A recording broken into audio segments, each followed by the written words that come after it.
to Grassroots Media. Welcome back to this week's edition of the Greene County Express Dalton Ramsey Show, where we cover everything on the diamond with the South Greene Rebels baseball team. As always, I'm joined here with baseball head coach Dalton Ramsey. Coach, what's up? How you doing this week? I can't complain. Can't complain at all when you got 2 wins to talk about. 2 wins over a quality 3A opponent, too. We'll go ahead and jump right into that. Had a long layover between games. We did. We talked about that last week where we sat down, and the last game we had touched on was South Greene, which was all the way back to, I believe, on Tuesday. Yeah.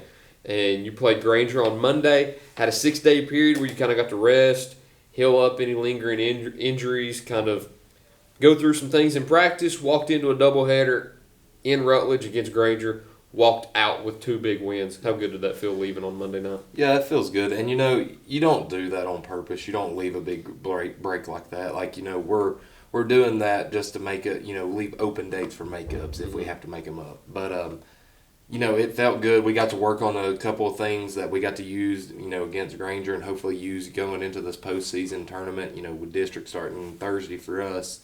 But, yeah, I mean, it felt good knowing that I had everybody back. We're healthy. We're rested. We're good to go. Mm-hmm. I mean, it's like, for example, Seth Franklin, he caught all 10 innings. And, I don't think he would have been able to do that if we had said play on Friday or something like that. So, it's a lot of... Yes, it looked like we were taking a big break, but there was a lot of good progress that was made during that break. And talk about those games, too, because those wins ended up being really good wins. I think by the scores of 6-0 and 5-3, correct me if I'm wrong there. But to be able to outscore Granger 11-3 in those 2 games, which is a very quality team. It's not like a Granger team that's down per se. I mean, they're still a very quality opponent. Yeah. Have been competitive in their district, too, have been competitive in their class in 3A. So what went right in those 3 wins, and take me through kind of both games as a whole? Man, fielding and hitting, we did a great job. We started out Dustin pitching. Dustin, I gave him a limit because we got to watch our pitch count. Yeah. So I gave him a 50 pitch limit, and just to play it safe and say, we're going to give you a 1 day, and he would be available Wednesday, but we're not playing. But still, we didn't want to touch on too is you have 2 5-inning games. Yes. So it's not like 7 innings where you had to worry about throwing so many pitchers out there. Exactly. And that's, watching pitch count like that, but we didn't pull him out until, it was the bottom of the 4, the top of the 5th inning that we pulled him out and put another guy in just because he hadn't even reached 50 pitches yet. So you talk about a guy that's going out there and doing that for us, game 1, and then, kudos to my outfield. Jacob Susong, I think, got a marathon in. If we had an Apple Watch on him, he probably ran 3 miles. I mean, he was covering left and right. T.J. Buckner doing the same exact thing. And Zach Mason I had in the right field their first game. They're catching everything. And it's one of those things that Granger's a hard hitting ball club. Mm-hmm. They're a team that's going to hit gaps. I think we eventually. I know second game, I was just yelling out Susong every play because they were hitting it right up the middle every single time. And, it's good to see us tying those little things that we've worked on all season, those plays that, hey, if I dive at this one, I can make that catch. Hey, if I hustle for this ball, I'm making that catch. Yeah. Those little things proved yesterday. And, to come out with 2 big wins against, like you said, a big 3A opponent, I think sitting number 2 in their district, correct? I think so. So right behind Greenville. I mean, so just to be able to compete against an opponent like that, and, it just makes you feel better going into the postseason. And that's one thing, too, is as big of a confidence boost as I had to be beating them because beating a team like Granger where you kind of have to reschedule that game and then you put it in a doubleheader as your season finale, you don't know how things are going to go where it might ruin your pitcher's confidence if they touch up a little bit. But that didn't seem to be the case because you had Dustin, I think Graydon, who you told me pitched both games, and both did a terrific job. Yeah. I think out of those 3 runs in a combined 10 innings, only 1 of them was earned. Yep. And that's great coming from Graydon, who we'll talk about in just a minute, was named Pitcher of the Year, and then Dustin, who's an all-conference player too. So big confidence boost for not only your team and you yourself as a coach, but for those 2 pitchers going into their most important starts of the year here ahead in the district tournament. And, we talk about them too. I pitched my entire pitching staff. Mm-hmm. So it's just a big confidence for all of us going into that. Susong hadn't got many innings this year, and he comes in for the last inning of the last game. He throws a great game, and to see that, it just hones true to we understand what our role is. If we put you in the pitch, you're throwing strikes, trusting the field behind you, and it proved true for those 2 games. And I know the end of the year now, we've pretty much settled everything. I know last week we had talked about everything wasn't settled just yet, but we've got the seeding now, we've got the district tournament ahead, and we've had all the all-conference selections, the awards and everything too. I want to talk about some of them. I know you've had a couple players win awards and be named to all-conference teams. I know, as we just mentioned, Graydon Rader, Pitcher of the Year. Mm-hmm. I know Colton was also named as the Freshman of the Year, yep. and you had a few all-conference players. So talk about each of the player and the honors they received and how much they've meant to your team's success this year. Yeah, absolutely. I mean, Pitcher of the Year, Graydon Rader, I threw out 2 nominees for that one. And, if you look at the pitching stats there, because, when you do your awards, you only focus in on the conference stats. So if you look at the Dustin and Graydon stats combined there, Graydon's sitting at a 1.5 ERA and Dustin's sitting at like a 1.6 ERA. So to have 2 pitchers that close battling it out, that's what's crazy. It's and it showing, could have went to either one. Exactly. It was a toss up in the air for that one. And we're sitting here saying, okay, we want both of them to have it. And it goes up to the coaches. It's a vote, and I understand that. And it's just a great feeling to know that you have 2 guys that close in the race just for one award. You know what I'm saying?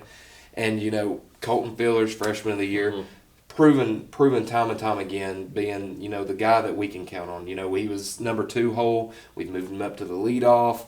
He's just an all around guy. He goes out in the field. He does his job. All around guy, great athlete. I'm gonna love the future with him.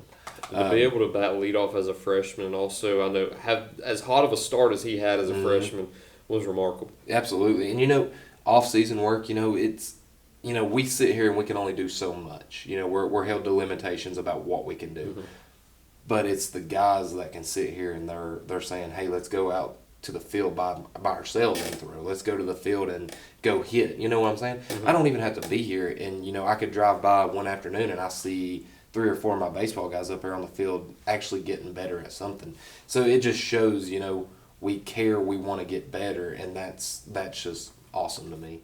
So our first team was Dustin, TJ, and Seth, and our second team was Levi, Colby, and Jacob Susan. So, very great guys, very good components, and like we said, helps our team tremendously. Remarkable to have 6 players named for the all-conference teams too, because Absolutely. you put 9 on the field. I know high school's a little different where you can DH and you can do some different things, but to have 6 players on all-conference teams, that's remarkable at the end of the day. Absolutely, and to have 6 guys that get nominated for a first and second team all-conference like that, it's just amazing to see, how good we are, and I'm glad that we're getting rewarded for it. I'm looking forward to, hearing what the guys got to say about it, hearing what we see as our goals for the end of the season. You know what I'm saying? It's exciting to talk about. That's the best way to put it. Somebody else was rewarded too. I know you're not going to want to talk about it that much, but you were named Coach of the Year within the conference. Yeah. Second year as a head coach, you turn around, as we mentioned it, where your first season as an assistant, I think you were 5th place in the conference at the bottom. First year as a head coach, you were 4th out of 5 teams. Then you come into your second year as a head coach, your 3rd year with the team, and you get first place. You get a split with Chucky Doak. You get first going into the district tournament with an 8-2 record. I believe you're 14-10 overall at the moment. Yep. Huge turnaround from whenever you stepped into this program, and you were recently rewarded with Coach of the Year. Yep. How much of an honor does that mean to you? I say it. I coach the team, but by God, it comes from the guys that want to be here. We've talked about it in our meetings. We've talked about it in all of our scenarios. We've got to develop a program that you're proud of, that you want to win for, mm-hmm. that you want to win for each guy. That's what you have to do. And so, kudos to me for getting the award, but I have to give credit to the guys. I have to give credit to my assistant coach, Noah Carson. I got to give credit to the support staff. I got Preston Bailey and Hunter Carter helping me this year. Just those little things. Just those little things that that tie in everything all together. And that's what I'm happy that we can have that here. A little lighter conversation. This finally happened. I know. We'd been joking about it. We'd been joking about it, how every time we go to break, it always goes dark, and we're able to fix it going into the second half. And we went too long for once during the first half, and it actually happened. So we'll fix it. I think that's actually all we have in the first half. We mentioned all conference awards, Coach of the Year, the Granger sweep. So we'll go ahead and go into the second half and talk about the district tournament coming up. Don't know who you'll play next, but we'll find out soon enough after today's action on Wednesday as we're filming this. So we'll go ahead and get a break in, and we'll be right back to talk about that in just a minute here on Grassroots Media. At Corner Pond, the friendly and knowledgeable staff has the experience necessary to help you out regardless the need. Have an item of value you'd like to pawn or sell? Corner Pond can help. They pawn numerous items of value, including firearms, tools, ammunition, silver, coins, and much more.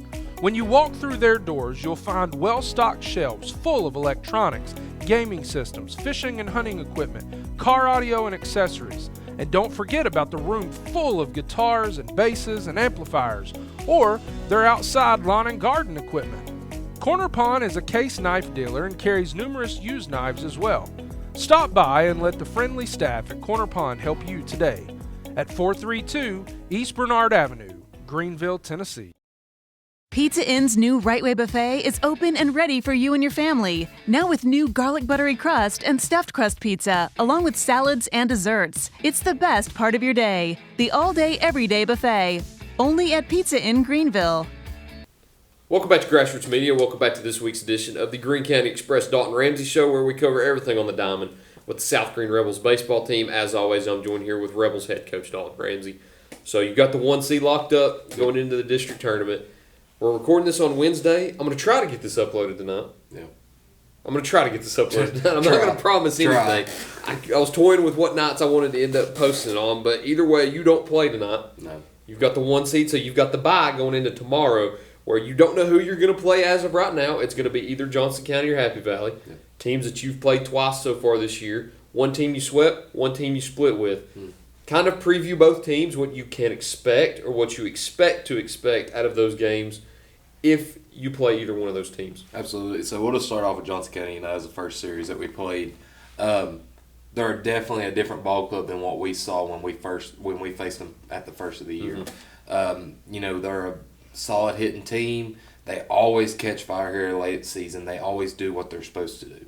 We talked about it, time and time again. It's our conference is pretty even, and last year Johnson County won it. And they're a team that always puts it where you're not.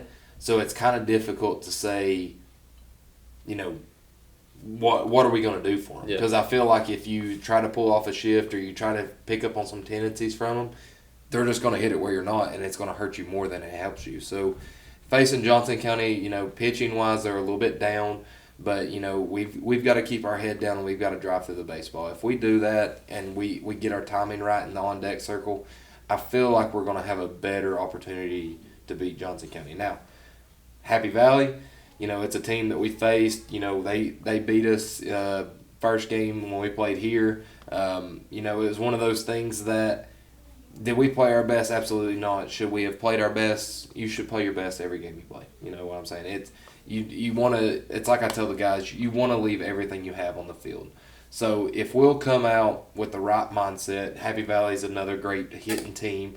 They'll put hits together, they'll string them together, and they'll score a couple runs if you don't control that. So we've got to be able to make the easy outs and keep making the plays that we've been making this whole season, and we'll be fine. It's just we've got to come into this district tournament, and we've talked about it. We've got to want to do damage, and we've got to want to be there. That's the biggest thing. If you want to be there, you're going to get what you want out of it. It's the best time of the year, too. Yeah. I mean, the postseason is everybody's favorite. How can it not be? Yeah. Stressful time. It's stressful, but it's exciting at the same time because, not necessarily every game, but you feel like every game could be your last game. And that's true in a lot of cases where you're playing in elimination scenarios, which this first round, thankfully for you, won't be because it's a double elimination tournament. So you've kind of got that, I guess, comfortable advantage to where you're already locked into the winners bracket, or the double elimination. Yeah. Unlike West Greene, Hampton, Happy Valley, and Johnson County today, where they're in true elimination games. Yeah. You're already locked into the double elimination side to where you'll be fighting for that district tournament and moving on to the regional tournament. Good news for you. I think you only have to win. Is it one game to get locked into regionals, or do you have to win two? Okay. Got to win two because Yep. where the double elimination plays a factor, it goes back around. If you win out of the losers bracket, then you play in the championship. Correct. So you got to win 2 in a row, and then you lock up your regional game. Which is a lot better than winning 3 in a row. That's why it's crucial to get those top 2 seeds. Yeah, it is. It is. And, I'm confident in our pitching staff. I'm confident if we go out and we throw strikes like we can and trust our field behind us. I feel very confident in what we can do. We got to come up. We got to come out and play our game. We're facing great opponents. Very even conference across the board. It's a toss up. All season who was going to get the 1 seed, who was going to get the 2 seed, who was going to get the 3 seed. And then it just kind of fell in a line where we got the 1 seed. Mm-hmm. So I'm very proud of the boys the way we fought. We're not finished yet. Nope. I want a long way to go. You know what I'm saying? Got a lot of work left to be done. Yep. And hopefully we got a lot of baseball left to play and a few more interviews to do, because I don't want to come in here next week and it'll be the last one we do. Unfortunately, that's going to be the case for somebody, though. That's what sucks for my position is you've got 3 teams within the same conference. So. Yeah, it's not fun. But anyway, hope to sit down next week, talk about some more baseball, Coach. It's been a pleasure as always. Thank you all for watching this week's edition of the Greene County Express Dalton Ramsey Show. Look forward to seeing you all next time here on Grassroots Media.